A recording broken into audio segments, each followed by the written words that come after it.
송도님 안녕하십니까? 네, 안녕하세요. 반갑습니다, 여러분. 오늘 며칠인가요? 오늘은 8월 13일, 현재 시간은 11시 30분 넘어가고 있네요. 송도님 제가 지난번 촬영 화요일에 왔었잖아요. 네. 그래서 이틀 동안에 진짜 소름이 돋았어요. 장 보면서. 왜죠? 그때 송도님이 지난번 영상 뒷부분에 보면은 지금쯤 이제 코스닥 들어오려는 분도 계실 것 같은데 그런 분들한테 뭐라고 말씀해 주시고 싶냐 제가 성도님한테 여쭤봤잖아요. 성도님이 그때 우리는 2주 전, 3주 전부터 코스닥 포지션을 구축해서 지금 시세를 다 누린 건데 지금부터 들어오는 거는 좀 모르겠다 이렇게 말씀하셨잖아요. 지금 아니다라고 했죠. 그쵸. 근데 딱 어제 오늘 동안에는 보면 코스닥보다 코스피가 훨씬 센 흐름이 진짜 연출되니까 그때 마침 그런 말씀을 들으니까 전 되게 소름 돋았거든요. 오, 그런가?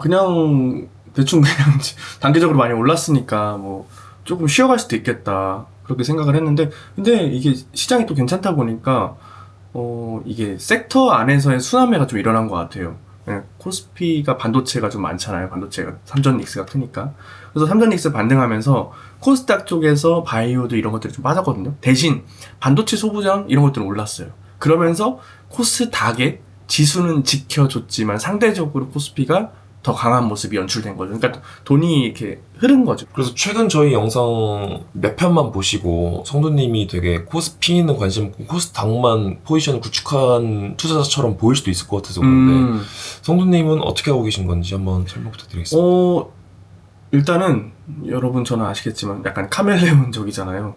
뭐 이쪽이 또 괜찮을 땐 또 이쪽 하고, 지난번에 삼전닉스 괜찮을 때 삼전닉스 했고, 또 최근에는 코스닥이 또 너무 과대낙폭이라 노려보면 괜찮을 것 같다 해서 코스닥 말씀드렸고, 한쪽에 편중되지 않으려고 해요. 그래서 최근에는 코스닥을 말씀드린 거는 상대적으로 코스닥이 강한 것 같으니까 그렇게 말씀드렸고, 그래서 저는 코스피도 들고 있어요. 그래서 삼전닉스도 들고 있고 코스피 종목도 어느 정도 포진돼 있고, 그래서 코스닥 쪽도 둘 다 갖고 있어서 사실 제가 말씀드리지만 코스닥이 올랐어요. 근데 코스피는 좀 더뎌. 맞아. 그럴 줄 알고 내가 이렇게 쪼개놨으니까. 만약에 코스피 쪽에 몰려 있었다면 코스닥이 올라갈 때 왜 코스피는 안 갈까? 이제 코스피는 안 가려나? 삼전닉스 끝인가? 뭐 이런 생각들을 머리에 하게 된단 말이에요. 비중이 그쪽에 다 있게 되면. 근데 내가 코스피랑 코스닥 이렇게 쪼개놓으면은 코스닥 쪽이 오르게 된다면 코스피 좀 못 가도 괜찮아 라는 심리가 돼요. 그리고 만약에 코스닥 좀 못 가고 코스피가 가도 괜찮아 라는 게 돼요. 왜냐면 한쪽이 편중되지 않았으니까. 근데 성도님 왜 그렇게 해요? 왜 그렇게 쪼개놔야 돼요? 지금 시장 최근에 굉장히 어려웠잖아요. 낙폭이 엄청 심해지면서 역사적인 7월에 하락이 좀 나왔었는데, 반등할 건 알았어요. 기술적 반등, 리바운드가 나올 건 알았는데 코스피가 빠를지 코스닥이 빠를지는 솔직히 저도 예상할 수가 없어요. 그래서 코스피, 코스닥 둘 다 가져가는 전략을 취함으로써 심리적인 그런 안정감을 꾀했던 거죠. 지금 이제 좀 분위기 돌아서는 느낌인 것 같은데, 이게 제가 제 지인 중에 한 명을 뭐 한 달에 건너서 이야기를 들었는데, 그분은, 이거 대출을 너무 많이 받아서 주식 하셔가지고, 이번에 완전 파산해버리셨다고 하더라고요. 요즘 기사 보면은 좀 그런 청년들 되게 많은 것 같긴 해요. 단일 종목 레버리지 ETF로만 청산당한 게 50조 원이 넘는다고 하더라고요. 물론, 전체 이제 그 주식시장에 비해서 50조면은 막 그렇게 엄청 큰 돈은 아니긴 한데, 개인 투자자들의 청산 금액이 50조가 넘는다는 것은, 이 청산이란 단어가 일단은 40대, 50대, 60대, 70대, 그러니까 뒤로 갈수록 청산이 별로 없어요. 어떤 사람들이 청산이 많냐? 20대, 30대. 10대는 청산 안 당해요. 왜냐면 엄마 아빠들이 투자하는 거기 때문에. 20, 30대가 그리고 그 수익률, 투자 수익률 꼴찌란 말이에요. 그게 왜겠어요? 이렇게 무리하게 빚을 내고 신용을 풀로 쓴다거나 좀 아니면 레버리지 투자를 한다거나, 왜냐면 수익을 더 많이 내고 싶으니까. 그리고 최근에 상승장이 좀 이어졌잖아요. 1년 동안. 그러다 보니까 내가 무조건 세게 때리면 아니면 존버하면 오르는구나 라고 생각해서 돈을 더 가져와가지고 베팅을 때렸단 말이에요. 근데 그 사람들이 그 전에 시장을 겪어봤으면 모를까. 그리고 그 시장을 제대로 겪어봤으면 모를까. 제대로 그 순간을 대응을 하지 않으면 그 후에도 대응이 제대로 안 된단 말이죠. 어쨌든 대응이 제대로 안 되는 투자자가 그런 레버리지나 그런 것들을 과도하게 써가지고, 심지어 대출을 일으켰으면 다행이에요. 오히려 대출을 일으켰는데 그 단일 종목 레버리지 안 들어갔으면 다행이야. 근데 대출을 일으켰는데 단일 종목 레버리지까지 들어가? 그럼 완전히 마탱이 가는 거예요. 진짜 그냥 한 번에 가는 거예요. 그냥 그 전에 내가 얼마나 잘했든 간에 한 방에 가는 거예요. 그냥 왜냐면 레버리지라는 것은 이게 횡보장애도 죽는 거잖아요. 대응도 제대로 하지 못하고 뭐 손절 기준이나 그런 자기만의 그런 기준들이 없는 상태에서 무리하게 레버리지 이렇게 된다면 그거는 사실 투자라기보다는 솔직히 투기 그리고 도박에 가깝긴 하죠. 성도님께서 항상 강조하시는 게 한 3가지 정도 있었잖아요. 그거 그쵸. 한번 다시 말해 주실 수 있는지. 제가 가장 평소에 강조하는 게 첫 번째는 분할 매수, 분할 매도.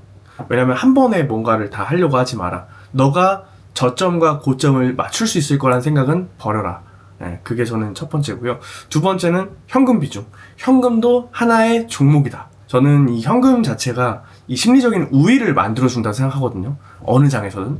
상승장에서도 마찬가지고, 상승장에서는 자기가 못 넣은 그 돈 때문에 이 돈까지 넣었으면 뭐 할 걸. 근데 그거는 안타깝지만 만약에 본인이 그렇게 넣었잖아요. 그러면 오히려 조금만 요동쳐도 심리가 불안해질 수 있어요. 그렇기 때문에 저는 일정 비중의 현금 비중을 좀 갖고 가야 된다라는 생각이고요. 자, 세 번째는 손절. 손절선이 없으면 저는 어떻게 보면은 정말 리스크가 큰 상태로 투자하는 걸 생각해요. 그래서 어쨌든 과도하게 뭐 레버리지 어쨌든 그런 것들이나 그리고 제가 방금 말씀드린 3가지 기준 이런 것들이 본인 스스로의 기준이 있어야 된다면 누가 정해주는 게 아니에요. 누가 정해주는 게 아닌 본인 스스로의 그런 기준이 좀 있지 않으면 사실 좀 어려운 시장이기도 하고 그런 것들이 누가 말해준다고 해서 바로 생기는 건 아니에요.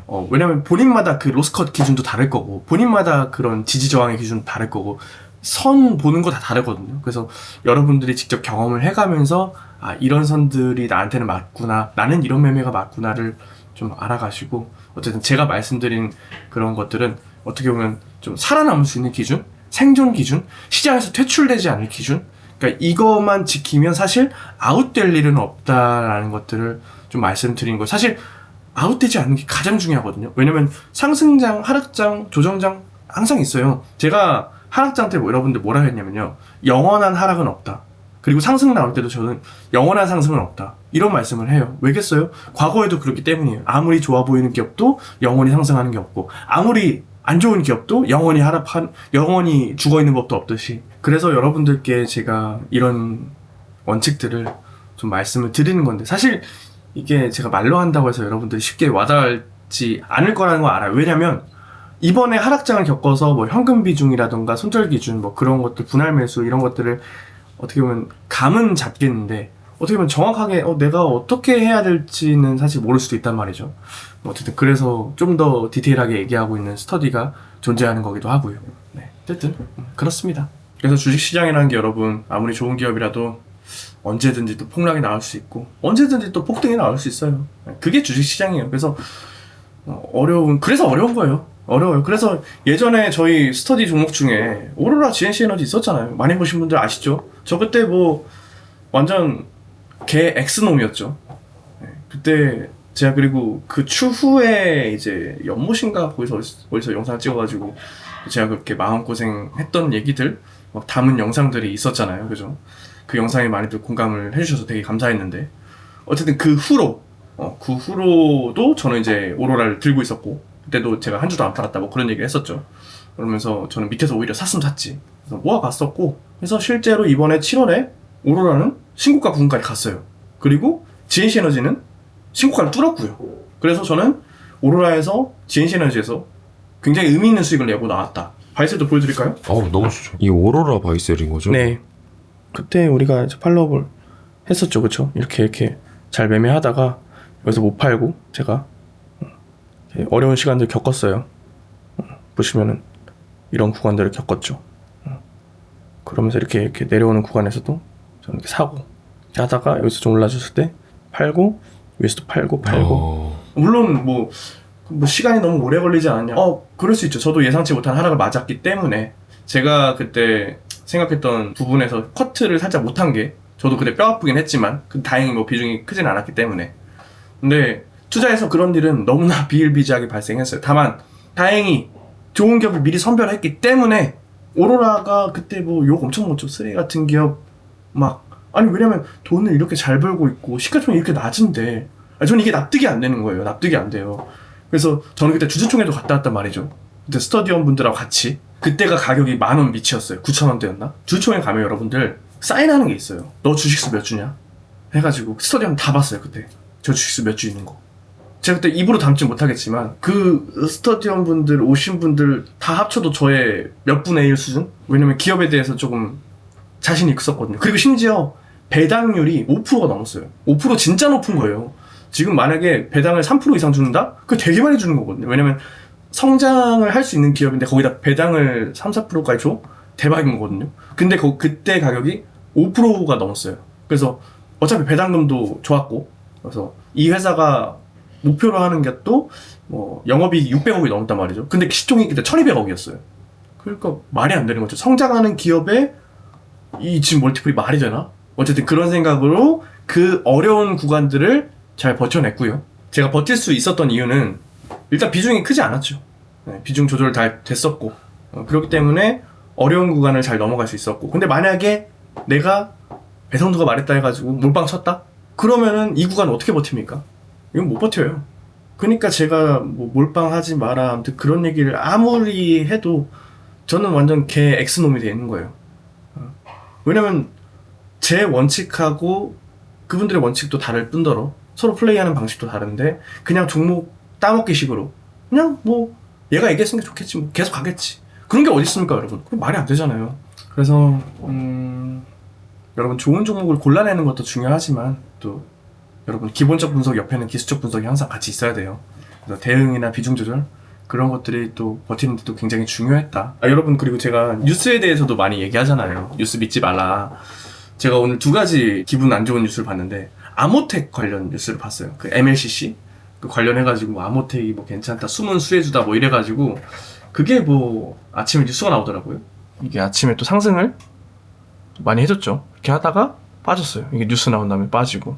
그리고 또 아침에 들어가 여기 보면 거래량이 또 장초에 많잖아요. 들어갔으면 물렸죠. 뉴스에 들어갔으면. 그리고 대동이라는 종목이 있었단 말이에요. 대동은 이제 뭐 농기계 관련주란 말이에요. 기사가 또 휴머노이드만 나왔어요. 레인보우 로보틱스랑. 그래서 이거 또 얘네들 이거 외국인 이거 또 뉴스 단독 띄워가지고 털려나 보다 했는데, 근데 어차피 그 후로 또 뉴스 상승이 나오긴 했는데 이후의 모습을 제가 일단 모르잖아요. 근데 저는 솔직히 말하면은 외국인들 물량 털기라고 생각하거든요. 그래서 시간 지나 보면 밑에 가 있지 않을까? 저 개인적인 생각입니다, 이거는. 그래서 뉴스로 뭔가 이렇게 현혹시키는 거, 여러분들 현혹시키는 것은 사실 안 하는 게, 대응 잘 할 수 있는 거 아니면 안 하시는 게 좋다, 뭐 이런 말씀을 드립니다. 지나 보니까 그때 뭐 했어야 됐네, 또 여러분만의 그런 종목이 될 수 있는 거죠. 뭐 했어야 됐네. 우리가 그러잖아요. 남들이 뭔가 이렇게 얘기할 때쯤 그때 딱 쳐다보면 많이 올라 있는데 그때 사면 꼭 이제 대응이 잘 안 되거나 그래가지고 많이 좀 힘들잖아요. 그러니까 저는 이제 대응에 대한 좀 중요성을 많이 강조드리는 거예요. 그래서 그런 일이 이제 있고 나서부터 사실 종목을 말씀드리는 것 자체가 좀 많이 좀 꺼려지기도 했고, 그래서 좀 한동안 안 하다가 요즘은 그래도 라이브도 제가 하고 있고, 여러분도 이제 성숙한 투자자시잖아요.